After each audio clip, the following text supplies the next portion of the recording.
Alright, what's up y'all, it's LakerFan here, as I was about to title today's video, here to showcase how I believe lockdowns with driving layup on them are going to dominate NBA 2K24. So, this has come from me obviously playing the game and now understanding the inner workings of it and seeing that you could pair these builds with inside bigs so perfectly well that spacing becomes no longer an issue when you have the floater game on you and just in general layups, putting the other team's center in like a 2-on-1 that they have to play two people at all times. And if you guys have been on a standard lockdown build throughout the course of the year, I'm sure you've seen a situation where you're in the corner, you catch the ball, your defender is guarding you pretty decently in terms of taking away your mid-range fade or your baseline. And obviously, if you have a center in the paint to deal with off the fact that you're playing with an inside center, you're going to be struggling to be able to get to the hoop in any reliable way because your dunk doesn't mean anything if the other team's center can just step over to your corner and block the shot. So, in today's video, I have on display for you guys a build that our boy Tonic is going to be making. Now, I absolutely vouch for something like this. Now, if you don't want something that has that low of pass accuracy, we have a more conformed to the normal type people builds where you can see it has 75.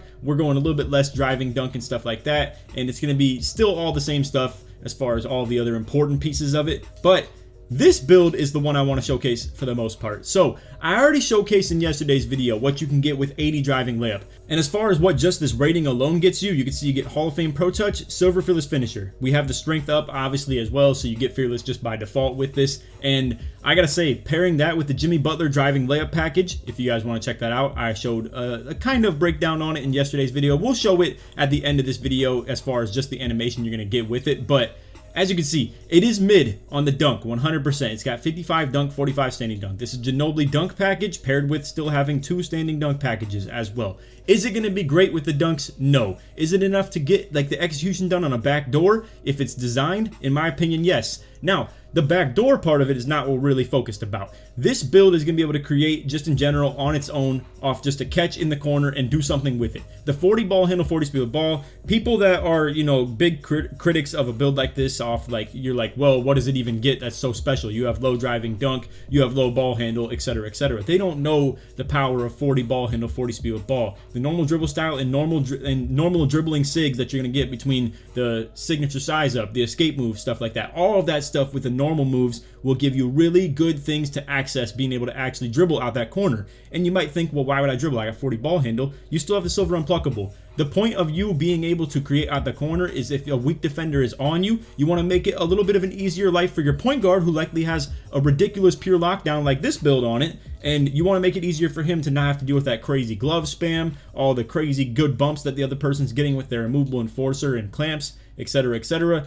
This build is going to provide it all. Now, to be fair, I made this with the intention of it still being able to guard back end in a comp pro-am setting. So this is really tailored to being an all-around lockdown between block, D-board, interior defense, and obviously still being able to guard the perimeter. So Tonic's legitimate role with this, in case you guys don't know, he's a pro-am player that I play with and we've been playing with him for a long time. But his role with a build like this is going to be that I want him to guard the other team's center on rare occasion and then also guard the other team's point guard on rare occasion. So like our whole defense flexes around where we're going to put him. We can put him on the point guard. That means we can put our shooting guard on the other team's shooting guard, and we can move our point guard over to the corner and I'm guarding the back end, aka I'm guarding the center. Or there could be smaller, more hybrid defensive lineups where we're putting Bonnie on ball, aka our shooting guard. So we're having like a more perimeter lock type build on ball with then Tonic on this build guarding the other team's center, and then our point guard, who's weaker defender, put him on the hash if we have someone we can hide him on that isn't as much of a threat at the 2-guard position over there.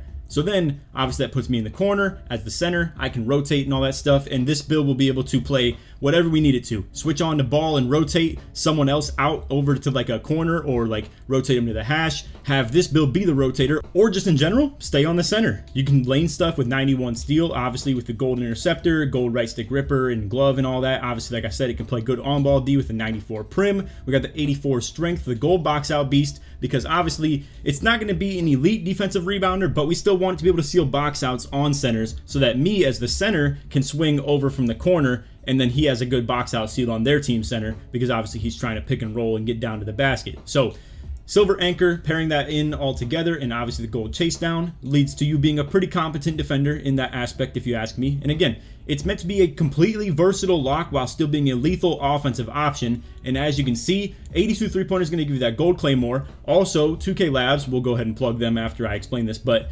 2K Labs has tested the 3-pointer at every level, and these are the really important thresholds you're going to be looking at right here, between that 75 to 82 range and stuff like that. And again, it gives you some badges that we are going to be shooting for, obviously. Like you can see, corner specialist silver and then claymore gold. Now, here's why we're more so stressing the mid-range rating. Now, Tonic was the one that presented me with this idea of lowering the wingspan because we were content with going 91 steel. If you want to go super high on the wingspan, you can get this build a 95 steel and you can get it Hoff Interceptor. But if you're content with the gold interceptor, what you can do is you can lower the wingspan to 7.2 like we have right here. And as you can see, this level of mid-range gets you some freaky stuff. So because you have 85 post control, we usually standard put our mid-range at 86 for these lock builds because you can get the Hoff post fade phenom. Now, past that, you're going to see at 87, you don't get a whole lot. It's not going to give you anything, but at 88, you can get Green Machine and Space Creator. That is something that our corners really like, is to be able to have that hop jumper kind of like ability on their build. And then as you can see,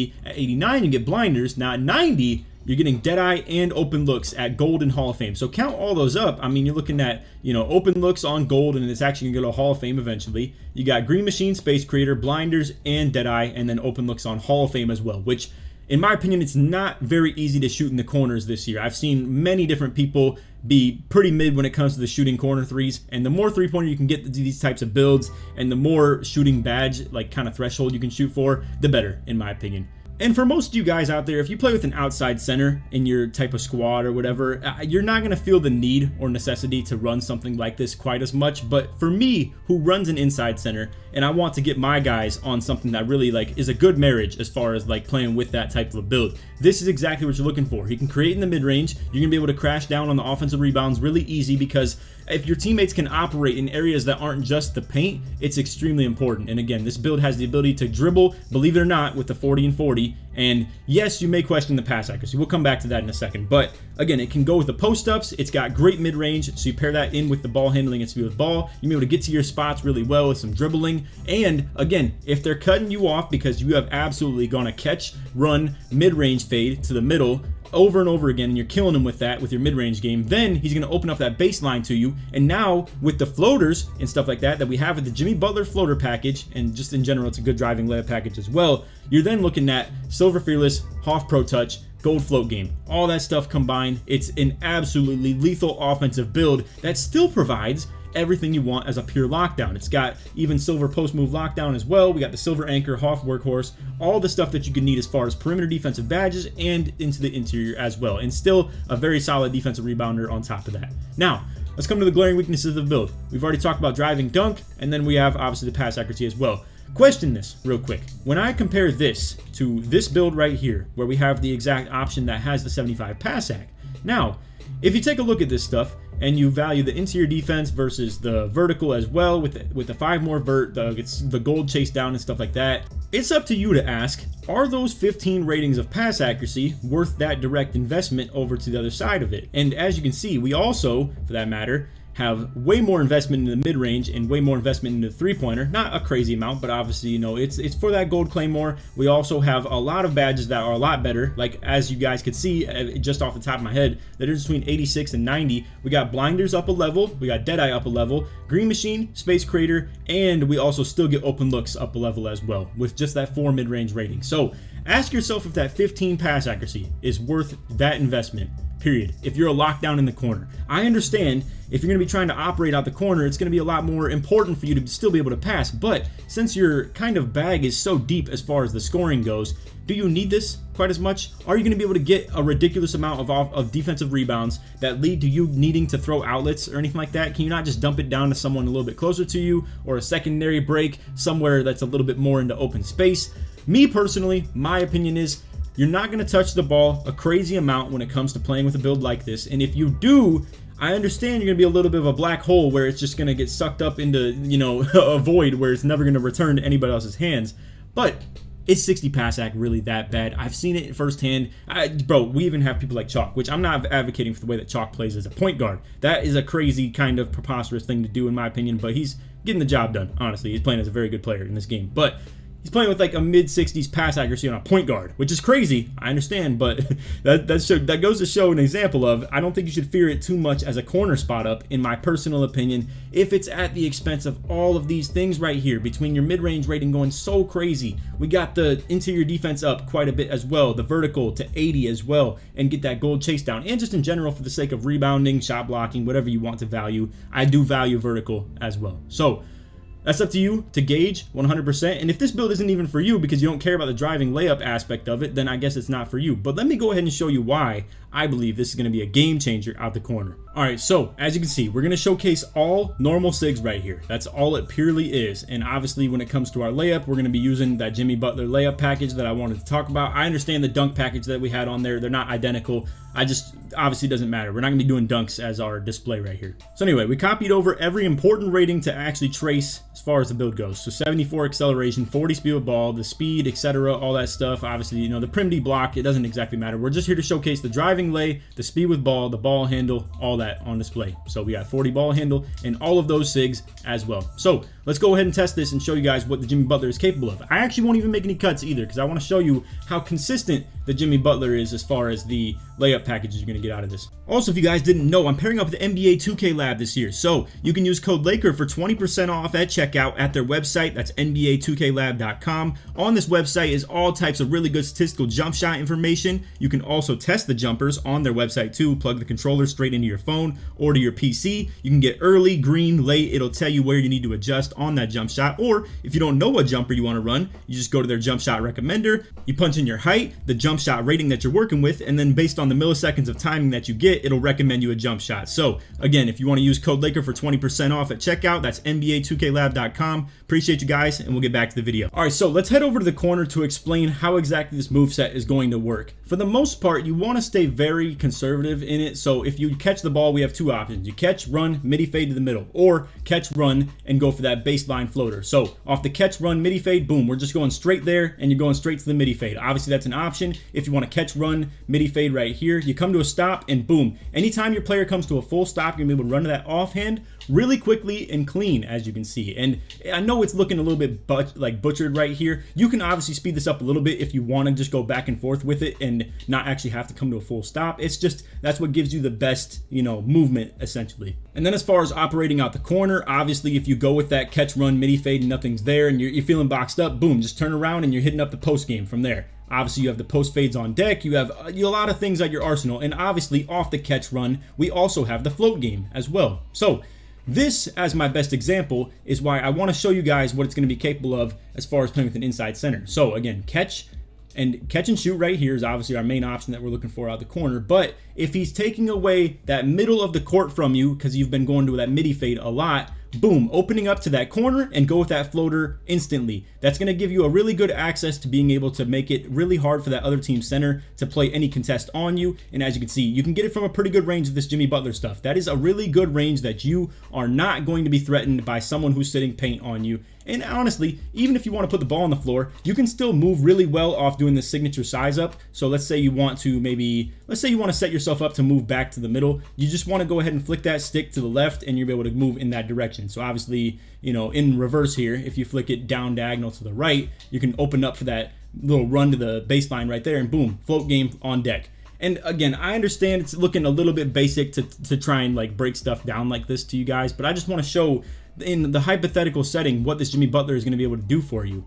You also, off the catch and shoot, have a lot of triple threat to your advantage. So if you want to go with the spins off the triple threat, it's still looking pretty doable in that sense. You got your midi fades to you. You got, obviously, let's say you want to go with like a little bit of jab, inside release, boom, floater or something like that off that. There's a lot of things that you can dig into for your bag, like the pivots. You know, obviously, again, if you can work out this corner and really take advantage of your defender and not worry about the defender on the interior, because if we're worried about doing stuff like this, and mind you, the dunk packages are not exactly the same, but if we're worried about doing stuff like that because there's a center sitting paint, you can see the difference in the range of this. Obviously, that 80 driving layup adds a huge aspect to your build as far as being uncontestable by that center. And I will have gameplay of this for you guys eventually. Obviously, this is something that would have been nice to have gameplay of, but we don't have anybody that actually has something like this yet. So I'm looking forward to actually testing this and putting you guys on to the fact that I think this absolutely can work. But again, there's a lot of stuff to work with right here. Not to mention, if you guys want the jumper on this, we have obviously the 2K Labs Premium that I just plugged earlier in the channel. This is that Ben Shepherd base. I'll tell you guys that much. The uppers, though, you're gonna have to go ahead and wait for that subscription if you want to obviously catch a look at that. But man, is that thing a fast, smooth jumper for sure. So there's a lot to work with out the corner. You have a lot at your disposal, and if you want to check out any other moves that I've showcased with the 40 ball handle, like this behind the back into like moving to that offhand, this is all on video of me showcasing how to dribble on a 60 ball handle or 40 ball handle build in all these videos we've already posted too. So I hope you guys enjoyed the build video. If you did, feel free to drop a like, sub if you're new to noties, all that good stuff. And like always, try to want 2,000 likes. If you made it to the end of the video, put 6'8" or put layup in the comments. Search sports my way through. And again, I cannot stress enough with an inside center on your team how important this catch, run, floater is. Like if you have your player, like your opposition, obviously taking away your middle like this, however you want to move that way, boom, back to the middle, floater over the center's head. They cannot contest that stuff, bro. I cannot tell you guys how frustrating it's been when playing ranked or anything like that, when someone's throwing up layups and you still have to guard. Like obviously, let's say I'm the center who's sitting opposite block right here. It's so hard for the center to come all the way across from the right block over to you on your floater that could be all the way at that O on the long awaited right there. And there's no way he can go like range that. And even if he does go for the block or the contest on it, me as the center who's sitting down here on this block has free access to an offensive rebound, because all I have to do is box out the guy from the right corner. Simple as that. That's all it's going to be. So anyway, I know we're using a lot of theoreticals and hypotheses and stuff like that, and just ideas being spoken into existence with this build video, but I cannot wait to show you guys this on display, and I think it's going to take over the game in terms of what you can get out of your corners. And you package all this stuff together between the driving lay, the mid-range, the post control paired with the mid-range, and then the three-pointer being high as well, the 40 ball handle, 40 speed with ball, and then the defensive ability and variety that we have on defense with this. It's insane. I actually think this is one of the best builds I've cooked up, and all at the expense of being a little bit controversial in terms of, is this pass accuracy good enough to play or not? You're a lock, bro. You're sitting corner. It doesn't matter quite as much, and in my opinion,